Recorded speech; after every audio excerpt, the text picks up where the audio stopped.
하이, 공장장입니다. 지난 1년 동안 어디 도망 안 가시고 존버 해주신 구독자 여러분, 제가 돌아왔습니다.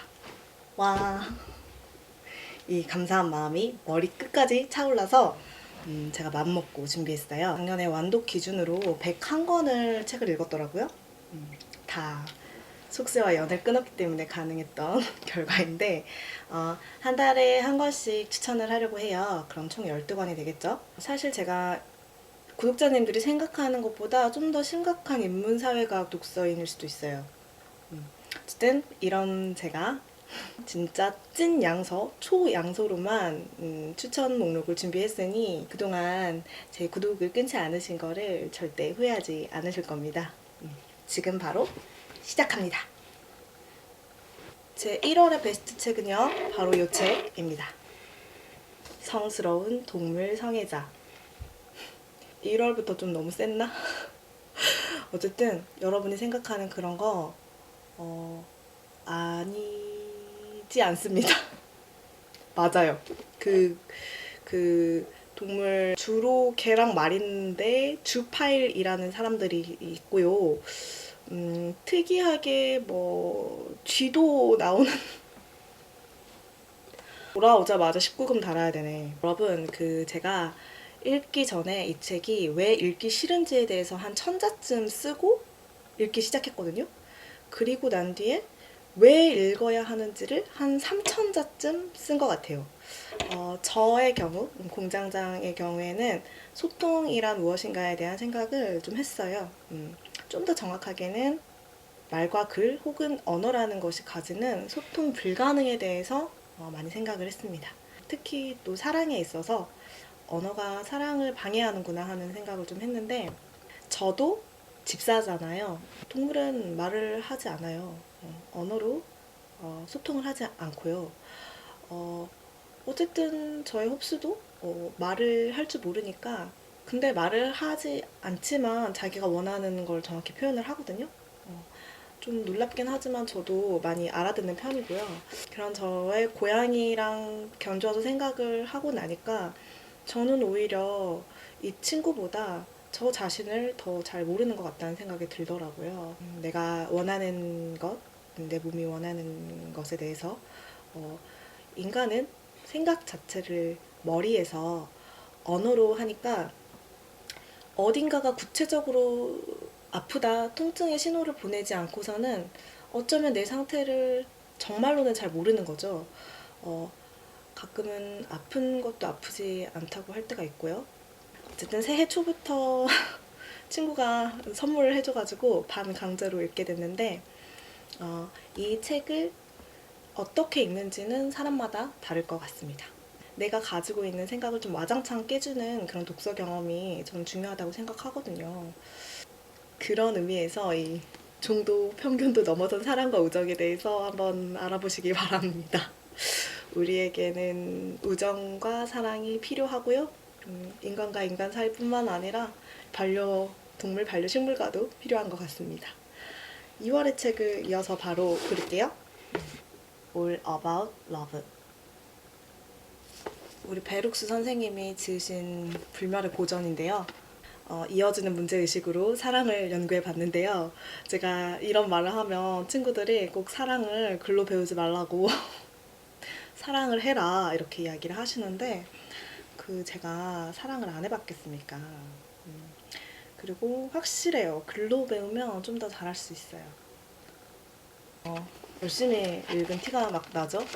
제가 읽기 전에 메모지에 이런 거를 이렇게 붙여놨더라고요. 이런 질문을 가지고 읽기 시작했던 것 같아요. 1번, 사랑은 있을까? 2번, 그것은 내가 아는 것과 같은 개념인가?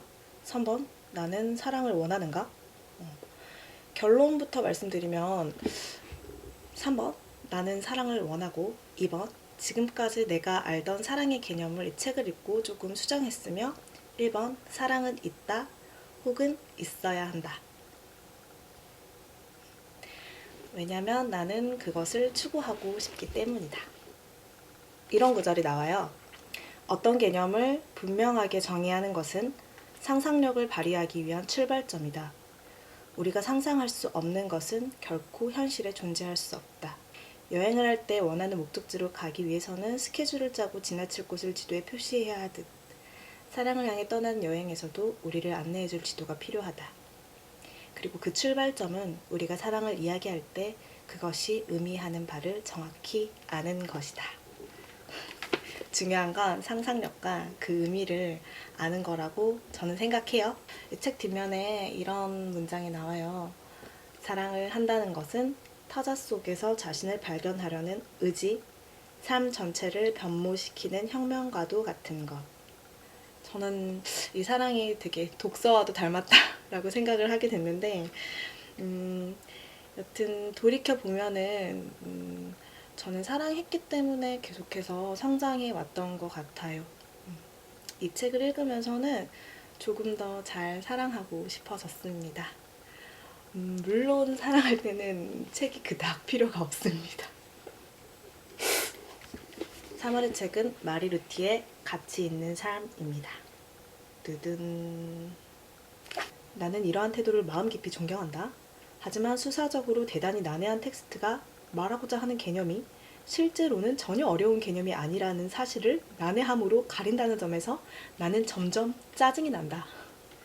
내가 읽고 있는 300쪽에 달하는 고통스러운 내용의 책이 25쪽 분량의 간단 명료한 글로 설명될 수 있는 것이라 느낄 때 나는 내 안에서 분노가 치미는 것을 경험한다.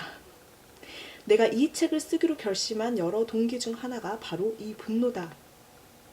라고 마리 루티 선생님께서 말씀하셨지만 이 책이 그렇게까지 쉬운 책은 아니에요. 하지만 저의 구독자님들은 충분히 읽고 소화하실 수 있을 거라 생각하고요.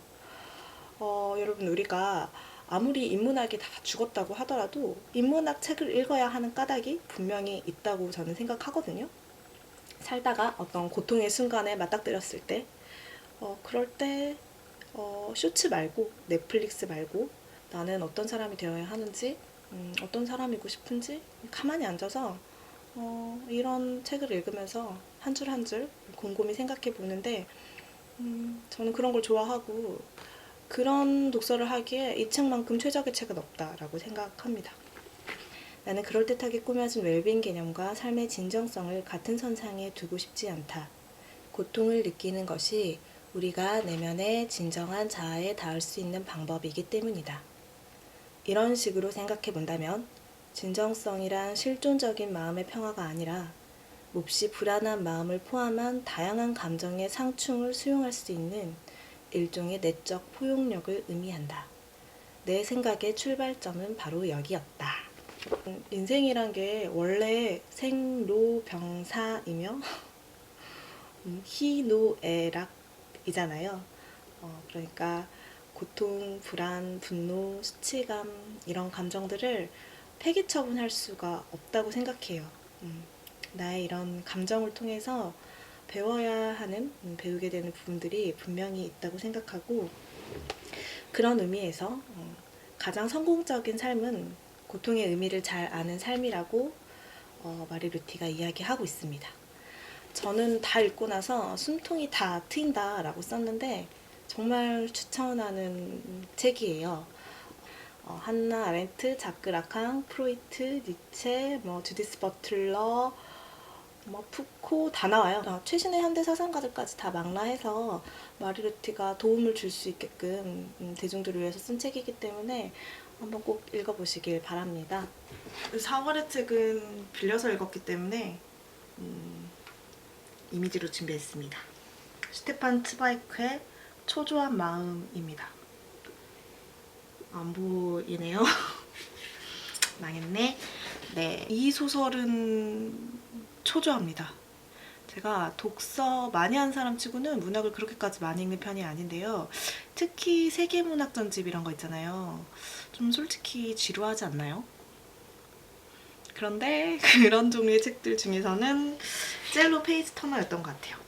마음이 좀 심약한 젊은 군인 장교가 주인공이고 읽으면서는 귀에다 대고 좀 야! 그만해! 라고 하고 싶었던 주인공뿐만 아니라 거기 나오는 모든 등장인물들에게 야! 그만해! 어떤 사람들에게 추천을 드리냐면 좀 소심하고 착한 사람들? 살다 보면은 나의 선의와 호의가 좀 굴레로 작용하게 되는 그런 순간들이 있잖아요. 내 의도는 분명히 좋은 의도였는데 그게 좀 가닿지가 않고 점점 상황이 걷잡을 수 없게 되는 그런 상황이 아주 치밀하게 묘사되어 있습니다. 그리고 인간의 동정심에 흐르는 그 어떤 이면의 나르시시즘에 대해서도 직설적으로 이야기를 해주진 않지만 좀 이해할 수 있을 것 같고요.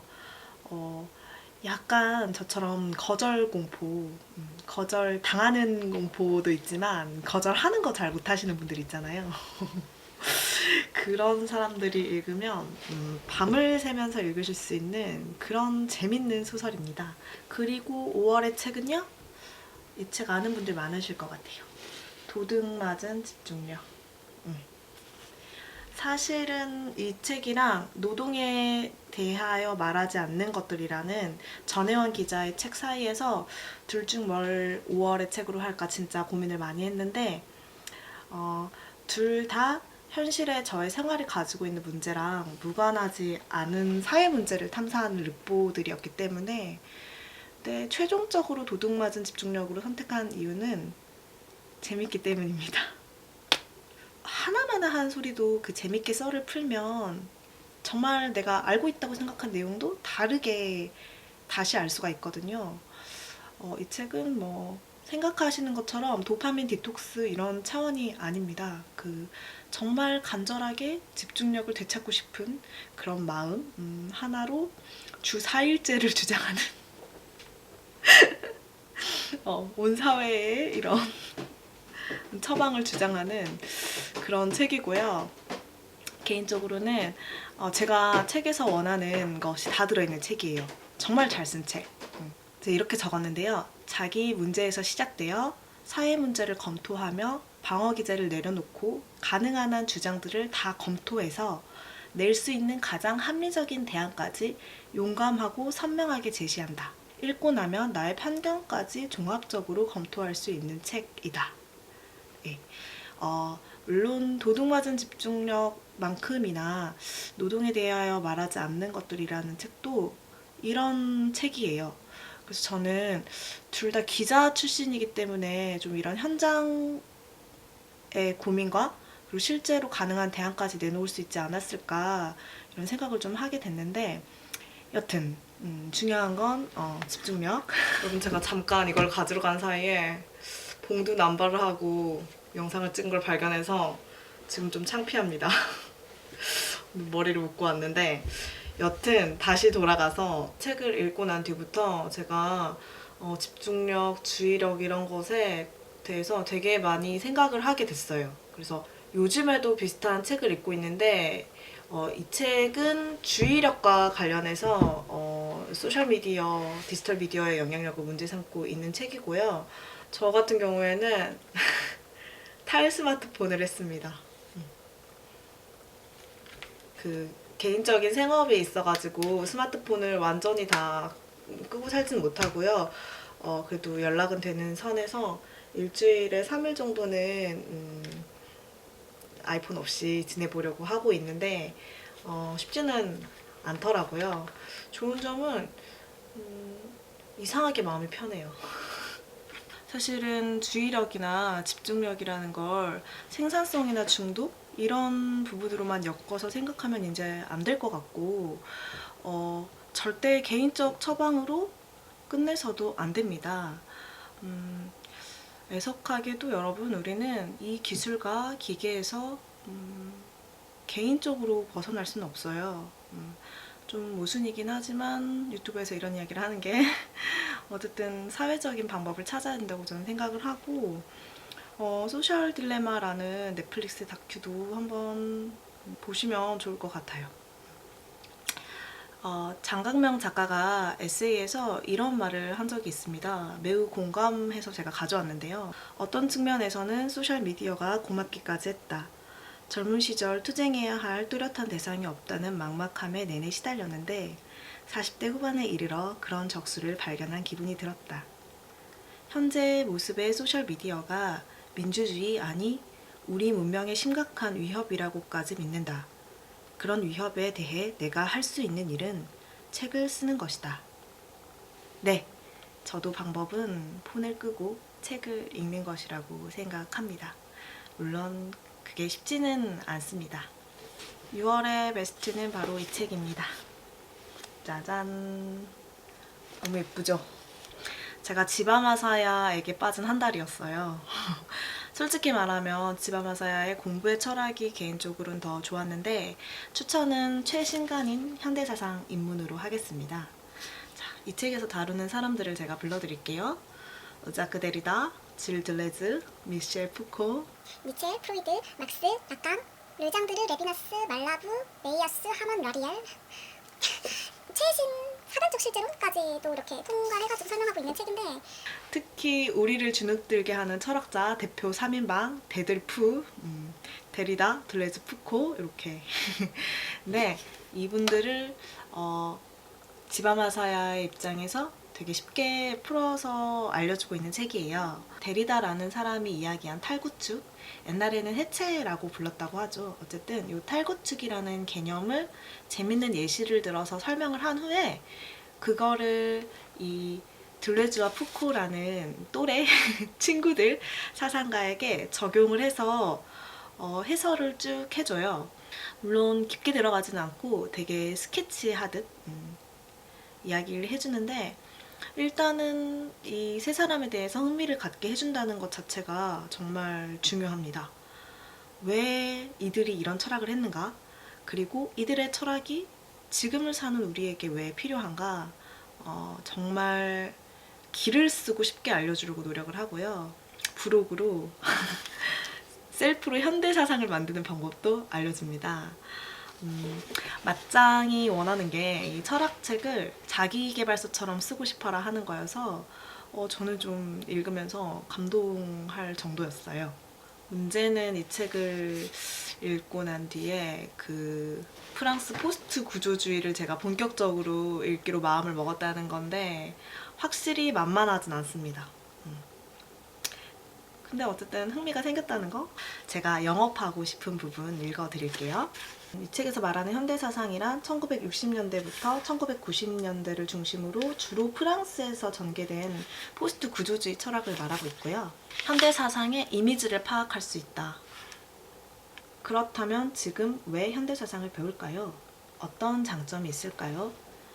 현대사상을 배우면 복잡한 것을 단순화하지 않고 생각할 수 있게 됩니다. 단순화할 수 없는 현실의 어려움을 전보다 높은 해상도로 파악할 수 있게 될 것입니다. 이렇게 말하면 아니 복잡한 것을 단순화할 수 있는 것이 지성 아닌가? 라면서 딴지를 걸지도 모르겠습니다. 하지만 이에 대해 저는 세상에는 단순화하면 망가지는 리얼리티가 있고 그것을 존중해야 한다라는 가치관 혹은 윤리를 우선 제시하고 싶습니다. 이 말을 듣고 그렇군 이라고 생각하면 좋겠지만 뭔 소리래? 라며 짜증을 내는 분도 있을지 모릅니다. 이런 게 역설적입니다. 모든 것을 관리하려고 할수록 약간의 일탈 가능성마저도 신경이 쓰이고 불안에 사로잡힙니다. 오히려 질서의 교란을 거부하지 않음으로써 불안은 가라앉습니다. 그래서 사람들은 연애도 하고 결혼도 하는 겁니다. 그것은 질서를 만들기 위해서라기보단 교란 요인과 함께 살아가는 것이 필요하기 때문일 겁니다. 그렇지만 우리는 타자와 함께 살고 있습니다. 타자에게 주도권이 있고 그것에 휘둘리는 경우가 종종 있습니다. 그게 싫은 것 같기도 하고 바로 그것에 즐거움이 있는 것 같기도 합니다. 이렇듯 능동성과 수동성이 서로 밀치고 뒤엉키면서 전개되는 회색지대가 있고 바로 거기에 삶의 리얼리티가 있습니다. 도입은 이 정도로 하죠. 우선은 데리다부터입니다. 탈구축이란 어떤 논리인지 먼저 이해했으면 합니다. 재밌겠죠? 7월의 책으로 넘어갈게요.